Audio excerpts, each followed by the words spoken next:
Coucou tout le monde, je suis trop contente de vous retrouver aujourd'hui pour un tutoriel. Ça fait longtemps que j'en avais pas fait et pour l'occasion, j'avais envie de vous montrer un make-up fait avec la palette Sweet Peach de Too Faced que je trouve absolument sublime, surtout pour la saison actuelle. Donc j'avais envie de vous faire un petit make-up, donc c'est parti!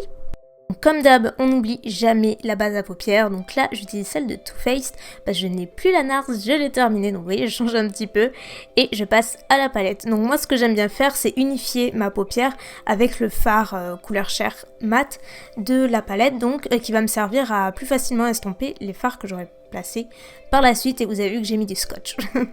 Donc je vais beaucoup travailler le creux en appliquant plusieurs fards. Je commence avec le rose très clair de la palette qui ne se voit pas des masses en vidéo à l'écran comme ça. Mais pareil, pour la même raison, il va me servir à plus facilement estomper les fards de la suite. Donc j'utilise ensuite le fard corail qui est super beau. Celui-là il m'a tapé dans l'œil quand j'ai vu la première fois et j'adore le placer dans le creux en fait. Je trouve que ça fait une jolie transition et une touche de couleur. On peut l'utiliser en fard principal aussi. Mais c'est vrai que dans le creux, j'aime beaucoup.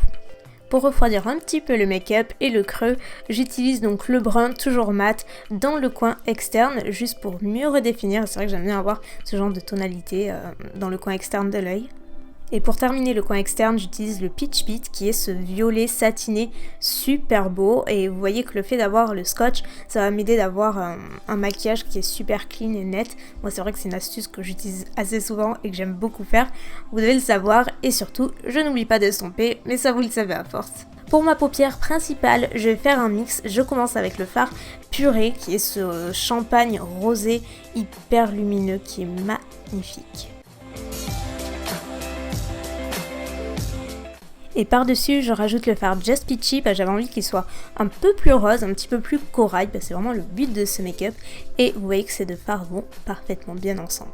Je rajoute un petit peu de fard dans le coin externe parce qu'on a tendance à perdre de la matière à force de le travailler. Et je place à nouveau le fard crème mat sous le sourcil pour terminer le make-up entre guillemets, parce que forcément c'est pas terminé, vous en doutez. Je passe ensuite au liner, donc j'utilise toujours le tattoo liner de Kat Von D et vous voyez que le fait d'avoir le scotch, encore une fois, ça aide. Je vous le conseille vraiment si vous avez du mal à tracer votre trait, si vous débutez, etc. La technique du scotch, c'est vraiment super pratique. Même moi qui commence, enfin voilà, je maîtrise le trait de liner maintenant, mais si j'avais su ça à mes débuts, je pense que je l'aurais appris plus vite. Et voilà, ça fait un joli trait, on peut toujours le terminer après.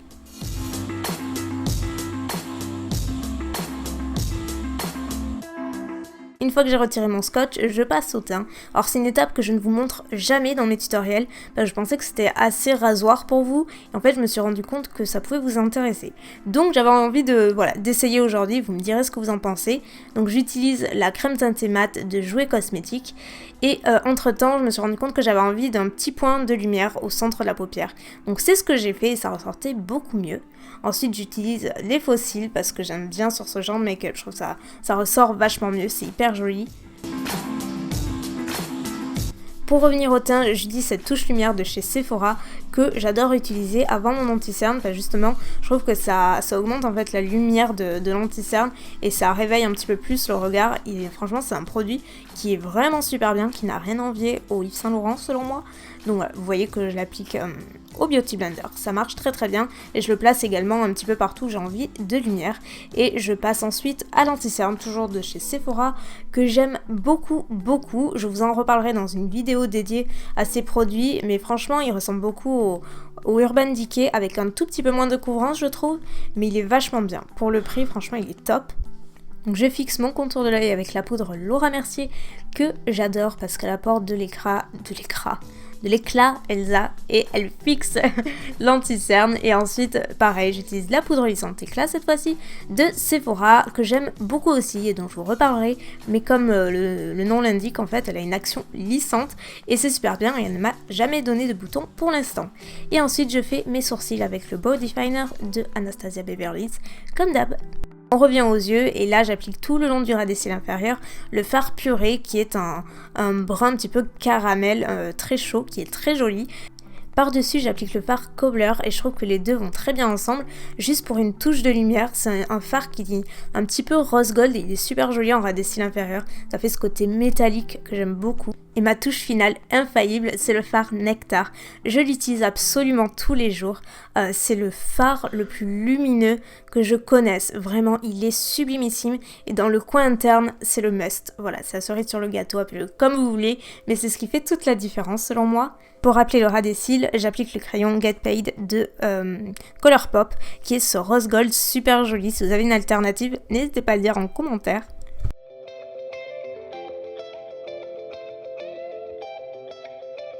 Une fois que j'ai appliqué mon mascara, je passe au bronzer et j'ai ressorti le Endless Summer de Too Faced parce que je l'adore, je le ressors à la même période chaque année. C'est vraiment un must, je ne m'en lasse pas, il est vraiment très très beau. Donc j'en applique partout jusqu'aux tempes. Ensuite je passe à cette palette Zoeva qui est la Coral Spectrum je crois. Et j'applique cette couleur pêche mais qui est mate vu que les yeux sont assez satinés. J'aime bien le contraste en fait. Mais ce n'est pas parce que les yeux sont satinés qu'on se passe d'highlighter, n'est-ce pas? Donc je n'oublie pas et j'applique le Champagne Pop de Becca que j'adore.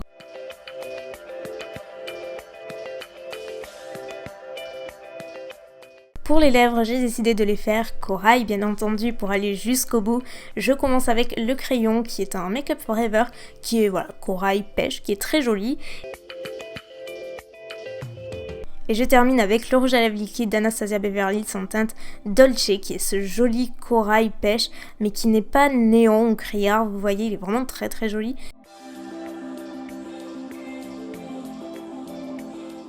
C'est un make-up que j'ai adoré porter et que je reporterai volontiers, surtout cet été. Je le trouve super lumineux, coloré comme il faut, juste joli quoi, à l'image de la palette. Donc j'espère qu'il vous plaira autant que moi. Aussi, n'hésitez pas à me dire en commentaire si le fait de voir les étapes du teint vous intéresse et si vous voulez que je continue à faire ainsi. Et sur ce, moi je vous fais plein de bisous. Ciao!